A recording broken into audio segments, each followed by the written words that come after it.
اللہ کہہ رہا ہے قرآن میں خبردار میرے نبی کے سامنے اونچی آواز میں مت بولو، تو اس کا انگلش میں ترجمہ بس اتنا بنتا ہے کہ شٹ اپ۔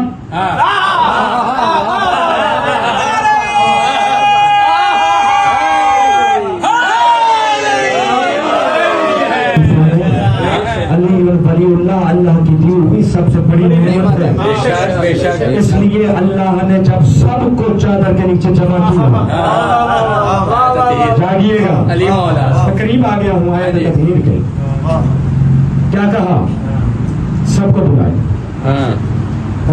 ابھی حدیث کسا پڑھی گئی، نبی نے کیا کہا؟ میں اپنے بدن میں ذوف محسوس کر رہا ہوں، انی اجدو فی بدنی ذوفا۔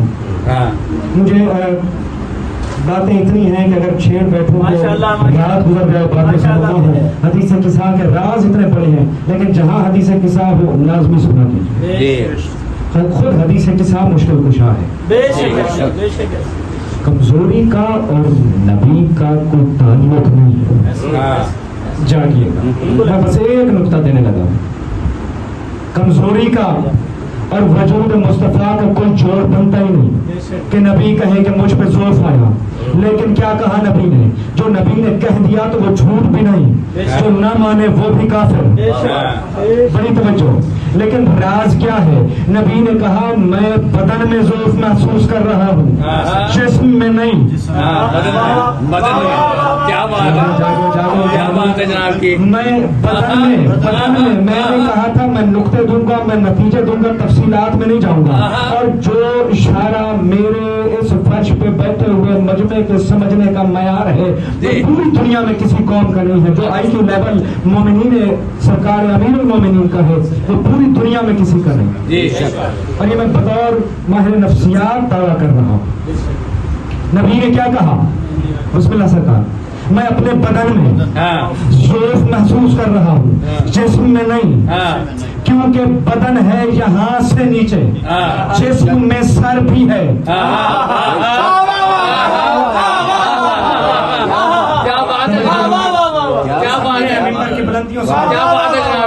کیونکہ اگر جسم ہو تو اس میں سر بھی ہے، اور سر ہے تو اس میں دماغ بھی ہے۔ اور نبی نے اور پہلے اللہ نے قرآن میں کہہ دیا میرے نبی کا احترام کرو، میرے نبی کے سامنے اونچی آواز میں مت بولو۔ لوگ بڑا لائٹ لے لیتے ہیں ان باتوں کو کہ جی بس بول لیا تھا اللہ نے سمجھا دیا، نہیں ایسا نہیں۔ توجہ، میں پھر ایک جملہ دینے لگا ہوں، انہوں نے کہا بس بول دیا تھا، اللہ نے ان کو بچہ سمجھ کے سمجھا دیا۔ آئندہ مت بولا کرو اونچا، نبی ہے، آئندہ قدم آگے مت بڑھایا کرو، نبی ہے، حیا کیا کرو، احترام کیا کرو۔ میں نے کہا میں چلیں آپ کو ایک روایت سنا دیتا ہوں تاکہ بات سمجھ میں آ جائے کہ ستار العیوب کہتے کسے ہیں۔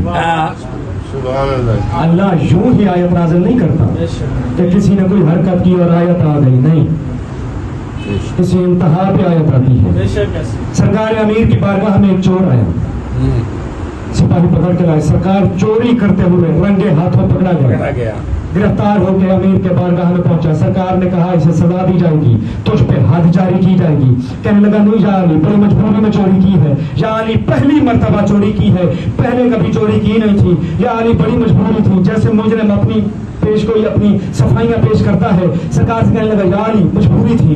نبی نے کہا، علی نے کہا، کیا کہا؟ پہلی مرتبہ؟ جی یا علی، پہلے کبھی چوری نہیں کی۔ علی نے کہا خبردار، تجھے پتا نہیں میں علی ہوں،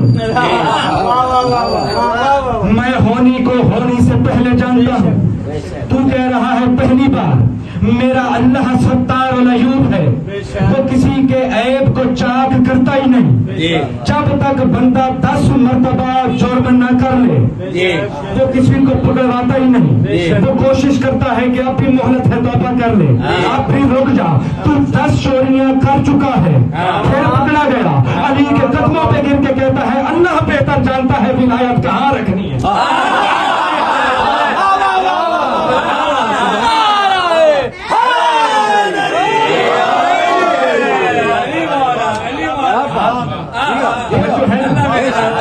اللہ حجاب کیسے رکھتا ہے گناہوں کے اوپر؟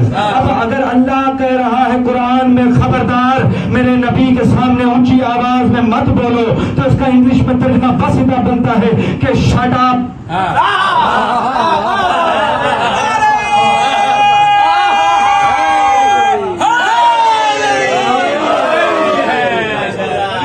اور اگر اللہ کہہ رہا ہے تو اس کا مطلب ہے جا کے ڈھونڈو وہ لفنگے کون تھے جو نبی کے سامنے اتنی بدتمیزیاں کرتے رہے کہ اسے آیت بھیجنی پڑی.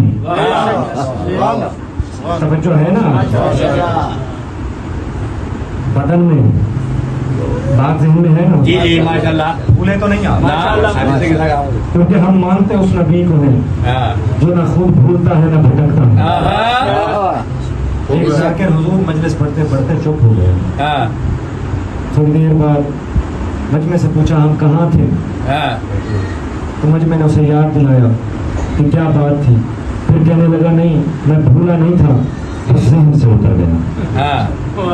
نہ میرے ذہن سے اترا ہے نہ میں بھولا، بدن میں ضعف ہے.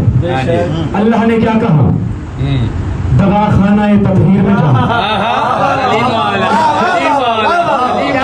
جس دوا خانے میں 14 خانوں کے اندر دوائیاں ایک ایک کر کے رکھی ہوئی ہیں، اس حکیمہ مطلقہ کی بارگاہ میں جاؤ، اسے جا کے اپنی نبوت کی نبض چیک کرا.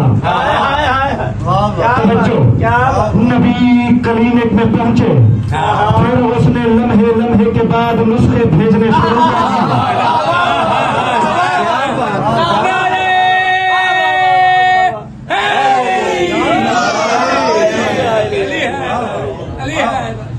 کوشش یہی ہے کہ نمبر سے اردو ختم ہوتی جا رہی ہے.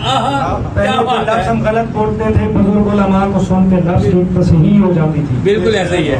اب کسی کو سنے تو ایسا لگتا ہے ہم غلط اردو بول رہے ہیں، ان کی ٹھیک ہے. بالکل توجہ ہے نا؟ اللہ نے دعا دی تو میرا دل چاہ کے ایک کوشش ہے کہ اردو بھی ساتھ ساتھ زندہ رہے. اللہ نے کہا کلینک میں پہنچ. دنیا یہ سمجھتی ہے کہ بیت کا مطلب ہے دار. دار والا گھر اور ہے، بیت والا گھر اور ہے. بیت اس گھر کو کہتے ہیں جس کے باہر کوئی اندر نہ آ سکے. اور جب اس نے کہہ دیا انما یرید اللہ، یہ انما ایک تالا ہے، یہ ایک حصار ہے. نہ اس سے کوئی باہر جا سکتا ہے نہ کوئی اندر آ سکتا ہے. انما کا مطلب ہے بس. انما کا مطلب ہے بس اور بس اور بس. انما کا مطلب ہے نتھنگ ایلس. انما کا مطلب ہے جزئی نیست. توجہ ہے نا کہ اس کے بعد کچھ نہیں. یعنی انما الہکم الہ واحد، بس اور بس تمہارا الہ وہ الہ واحد ہے. انما انا رسول مبین، بس اور بس اور بس صرف میں تمہارا نبی ہوں. سر اٹھا کے جملہ سنو تو پھر آگے بھی بات کروں. انما ولیکم اللہ ورسولہ والذین آمنوا الذین یقیمون الصلاۃ ویؤتون الزکاۃ وهم راکعون.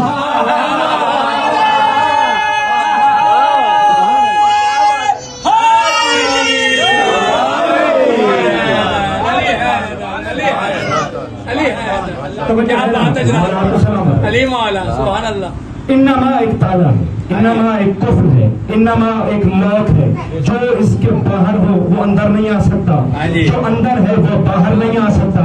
ابھی تک آپ کو میں نے جملہ سمجھایا ہے، اب میں تاریخ سے آپ کو سمجھاتا ہوں. جیسے قبلہ کہہ رہے تھے کہ بڑی منظر نگاری ہے، تو منظر حدیث قصہ کا ذہن میں رکھیے گا. گھر ہے سیدہ کا، اور کوئی بڑا گھر نہیں، چھوٹا سا گھر ہے، کیونکہ شریعت اسی گھر سے چلی ہے اور اسی گھر کا حکم ہے کہ گھر بڑا نہ بناؤ. اگر اللہ دے بھی صحیح تو گھر اتنا بڑا بناؤ کہ فقیر باہر سے آواز دے تو تمہارے کانوں تک آواز آئے. یہ پیغام مجلس میں دینا ضروری ہے. توجہ ہے نا؟ سیدہ کے ذہن میں ایک بیت بنا. توجہ. اب اللہ جانے چادر کتنی بڑی تھی میں نہیں جانتا.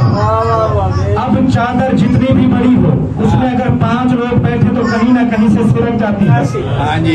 توجہ ہے نا ماشاءاللہ. اب مجھے نہیں پتا اس چادر میں اور خطہ کربلا میں کیا مماثلت ہے. جتنے بھی لوگ بڑھتے چلے جائیں یہ بھی مسیح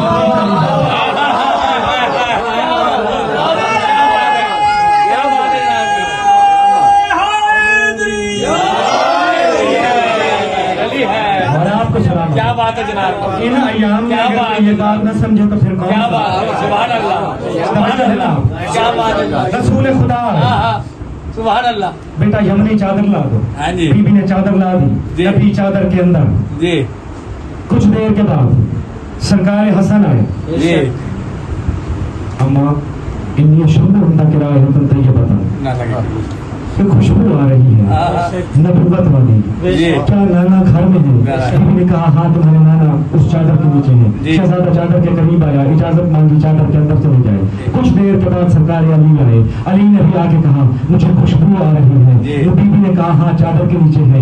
علی بھی چادر کے اندر چلے گئے. جا کے چادر کے قریب ہر معصوم نے اجازت مانگی, اجازت ہے چادر میں آ جائیں. نبی نے کہا بسم اللہ آ جاؤ. اب کچھ دیر کے بعد سرکار حسین آئے. سب نے آ کے اجازت مانگی. سب کو نبی نے اجازت دی اور اجازت دے کے کیا کہا, اے میری آنکھوں کے نور آ جاؤ, میری آنکھوں کی ٹھنڈک آ جاؤ, میرے قلب کے سکون آ جاؤ. لیکن جب حسین پہنچے تو بات بدل گئی. آواز دے کے کہا نانا اجازت ہے چادر کے اندر آ جاؤں. میرے نبی نے کہا اے شافع امت,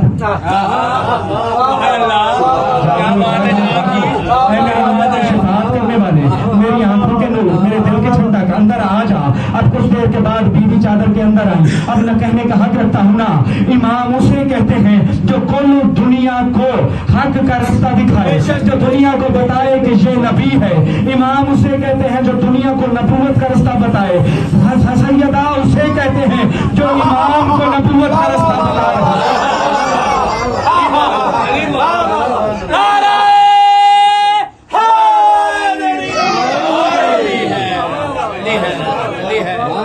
بلند صلوات.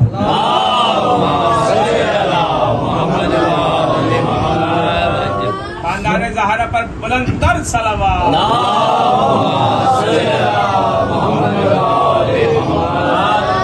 سبحان اللہ. یہ حدیث کسان نازل کیوں ہوئی؟ جی سبحان اللہ.